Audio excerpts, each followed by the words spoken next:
Ukraine rejects Russia's genocide claim, ask UN court to halt invasion. Ukraine ने Russia के उस claim को reject किया है जिसमें रशिया ने कहा था कि यूक्रेन के कुछ क्षेत्रों में यूक्रेन की सरकार के द्वारा जीनोसाइड या नरसंहार किया गया है। तो चलिए देखते हैं इस न्यूज़ को, और ये कहाँ पर किया गया है इस बात को समझना बहुत ज़रूरी है। यूएन कोर्ट जो न्यूज़ है इंपॉर्टेंट इसलिए क्योंकि यहाँ पर हम समझेंगे कि आखिर यूनाइटेड नेशन कोर्ट क्या होती है और क्या पूरा मामला है। देखिए न्यूज़ क्या है, international Court of justice and genocide convention यहाँ पर करंट में आ चुका है क्योंकि रशिया ने और यूक्रेन ने दोनों अपने अपने तरफ से अपने अपने प्रकार से इन दोनों मुद्दों पर बात कर रहे हैं। बार बार बात किसकी हो रही है, इंटरनेशनल कोर्ट ऑफ जस्टिस की भी हो रही है। दूसरे साइड दोनों देश जीनोसाइड कन्वेंशन का हवाला दे रहे हैं। तो इस न्यूज़ को जो हम कवर करेंगे, सबसे पहले हम इंटरनेशनल कोर्ट ऑफ जस्टिस देखेंगे क्या होता है, फिर हम देखेंगे कि आखिर ये यूएन या फिर जीनोसाइड कन्वेंशन क्या है। चलिए सबसे पहले कॉन्टेक्स्ट वही है, Ukraine has filed an application before the international Court of justice against Russia. Ukraine जो है उसने इंटरनेशनल कोर्ट ऑफ जस्टिस में रशिया के खिलाफ एक एप्लीकेशन फाइल किया है, इसलिए करंट में है। तो सबसे पहले हम देख लेते हैं कि आखिर इंटरनेशनल कोर्ट ऑफ जस्टिस या आईसीजी क्या होता है। इस न्यूज़ में सबसे पहले हमको यही देखना है। देखिए अगर हम बात करें आईसीजी की तो कह रहा है principal judicial organ of the United Nation. किसका ऑर्गन है, यूनाइटेड नेशन का जुडिशियल ऑर्गन है या प्रिंसिपल जुडिशियल ऑर्गन है। यानी यूनाइटेड नेशन के जो ऑर्गन है उसमें एक प्रमुख कौन सा है, इंटरनेशनल कोर्ट ऑफ जस्टिस। सामान्य तौर पर कहा जाता है कि ये यूनाइटेड नेशन का एक जुडिशियल ऑर्गन है।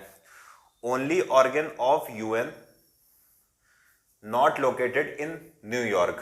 यूनाइटेड नेशन के जितने भी और ऑर्गन हैं, चाहे वो यूनाइटेड नेशन जनरल असेंबली हो या फिर यूनाइटेड नेशन सिक्योरिटी काउंसिल हो या यूनाइटेड नेशन इकोनॉमिक एवं सोशल वाला मामला हो, उन सब के जो आपको हेडक्वार्टर मिलेंगे वो न्यूयॉर्क मिलेंगे। यानी यूनाइटेड नेशन के जितने और आपको ऑर्गन दिखेंगे वो सारे कहाँ पर बेस्ड है, न्यूयॉर्क में।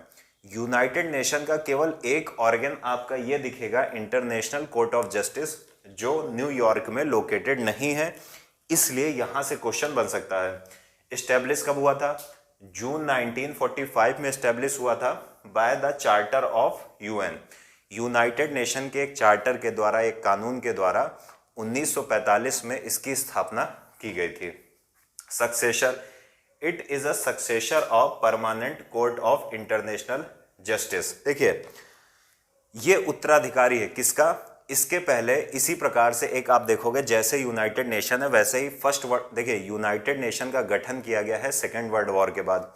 ऐसे ही एक ऑर्गेनाइजेशन बनाया गया था फर्स्ट वर्ल्ड वॉर के बाद जिसको हम जानते थे लीग ऑफ नेशंस।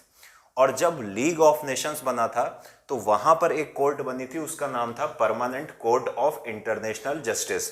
लेकिन सेकेंड वर्ल्ड वॉर के बाद लीग ऑफ नेशन के स्थान पर यूनाइटेड नेशन बन गया, और जो पहले एक कोर्ट थी permanent court of international justice जिसको हम बोलते थे PCIJ, इसके स्थान पर बन गया इंटरनेशनल कोर्ट ऑफ जस्टिस। आगे देखते हैं, ये बहुत इंपॉर्टेंट पॉइंट है कि इसका हेडक्वार्टर या इसकी लोकेशन कहाँ है इंटरनेशनल कोर्ट ऑफ जस्टिस की, तो द हेग नीदरलैंड में। तो याद रखना इसका जो लोकेशन है, इसकी जो लोकेशन है वो द हेग नीदरलैंड में है।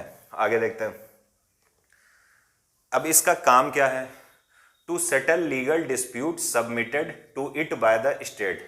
जो स्टेट के बीच में लीगल डिस्प्यूट्स होते हैं उनको सेटल करना। और आगे क्या लिखा हुआ है, to settle legal disputes submitted to it by states. यानी अगर दो राज्यों के बीच या कई राज्यों के बीच कोई विवाद है और राज्य खुद ही इसके पास आते हैं कि हमारे बीच का ये लीगल डिस्प्यूट है, इसका सेटलमेंट आप करें, तो फिर वहाँ पर इंटरनेशनल कोर्ट ऑफ जस्टिस उनका सेटलमेंट करता है। आगे, to give advisory opinion on legal questions to UN organs and specialized agencies. कह रहा है ये तो एक तो ये स्टेट्स के बीच के जो लीगल डिस्प्यूट्स होते हैं उनका समाधान करता है इंटरनेशनल कोर्ट ऑफ जस्टिस। दूसरा ये क्या करता है कि कोई भी जो यूएन की एजेंसीज हैं या फिर अदर जो यूएन के ऑर्गन हैं वो, और साथ ही साथ जो अदर बहुत सारी स्पेशलाइज्ड एजेंसीज हैं, अगर वो किसी प्रकार का कोई लीगल ओपिनियन मांगती हैं तो इंटरनेशनल कोर्ट ऑफ जस्टिस उनको लीगल ओपिनियन भी देता है। अब बात आती है कि इसका एडमिनिस्ट्रेशन या प्रशासन कैसे होता है।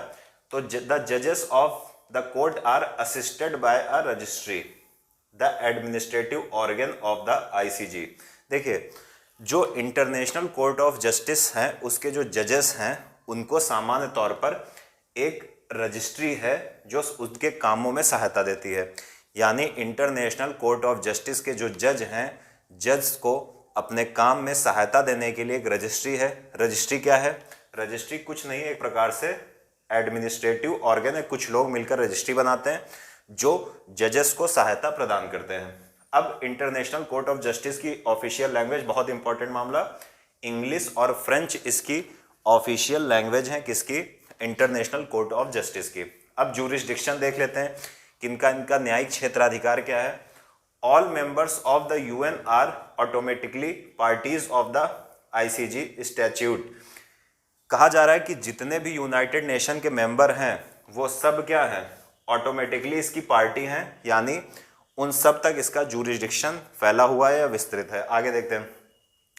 International Court of Justice gets jurisdiction if both parties consent to it. देखिए, इसका ज्यूरिसडिक्शन राज्यों के बीच जो भी डिस्प्यूट होता है तभी चालू होता है जब दोनों राज्य इसके पास आते हैं और अपनी कंसेंट या सहमति देते हैं कि आप इस मामले को, इस लीगल मामले को सुलझाने का या सल्टाने का प्रयास करिए। आगे देखते हैं। Judgement final binding on the parties.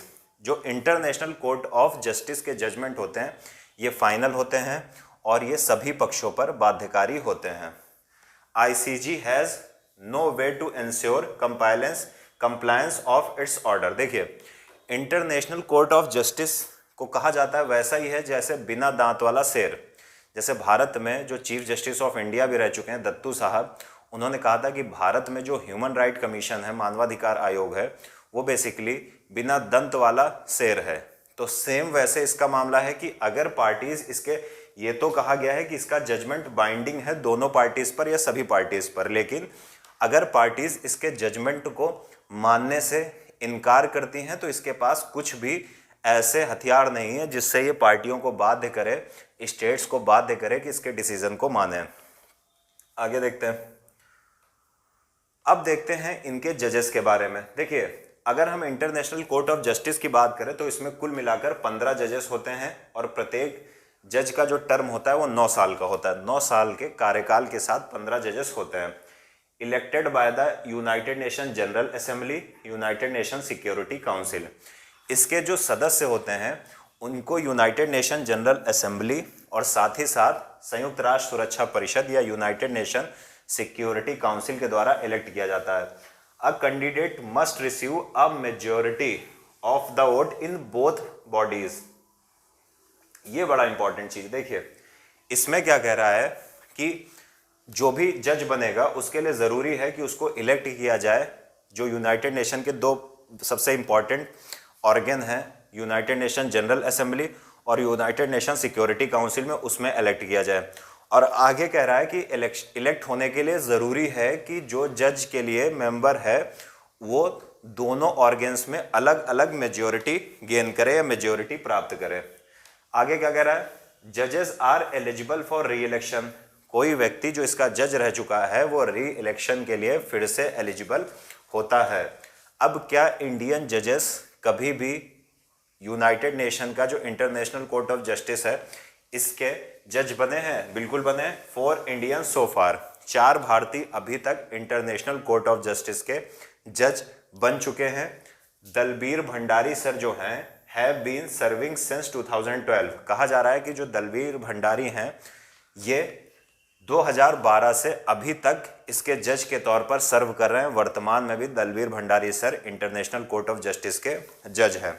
इस जो न्यूज़ का सबसे बड़ा टॉपिक था इंटरनेशनल कोर्ट ऑफ जस्टिस, हमने उसको कवर कर लिया है। अब दूसरा छोटा सा टॉपिक है जीनोसाइड कन्वेंशन, हम उसको देखते हैं। देखिए, first human right treaty adopted by the United nation general assembly on 9 दिसंबर 1948। देखिए, सबसे पहले इसको समझिए। कहा जा रहा है कि ये पहली ऐसी ह्यूमन राइट ट्रीटी थी जिसको यूनाइटेड नेशन जनरल असेंबली ने अडॉप्ट किया था। यूनाइटेड नेशन का एक ऑर्गन है यूनाइटेड नेशन जनरल असेंबली, उसने ह्यूमन राइट से रिलेटेड पहली ट्रीटी कौन सी अडॉप्ट की थी? Genocide convention. आगे देखते हैं। जीनोसाइड इज अ क्राइम, कह रहा है कि जीनोसाइड एक प्रकार का क्राइम है that can take place both in time of war as well as time of peace. कहा जा रहा है कि जीनोसाइड एक प्रकार का क्राइम है जो युद्ध के समय साथ ही साथ शांति के समय भी हो सकता है। ऐसा नहीं है कि जीनोसाइड नरसंहार तभी हो जब युद्ध चल रहा हो, कभी कभी कई देशों में ऐसा देखा गया है कि शांति के दौर में भी जीनोसाइड होता है। आगे देखते हैं। The convention establishes on state parties the obligation to take measures to prevent and to punish the crime of genocide. Article 4, देखिए जीनोसाइड कन्वेंशन का आर्टिकल 4 है, वो क्या कहता है कि जो भी स्टेट पार्टीज हैं वो जीनोसाइड के रोकने के लिए, साथ ही साथ जो लोग भी जीनोसाइड में शामिल हैं उनको दंड देने के लिए व्यवस्था करे या कानून बनाए।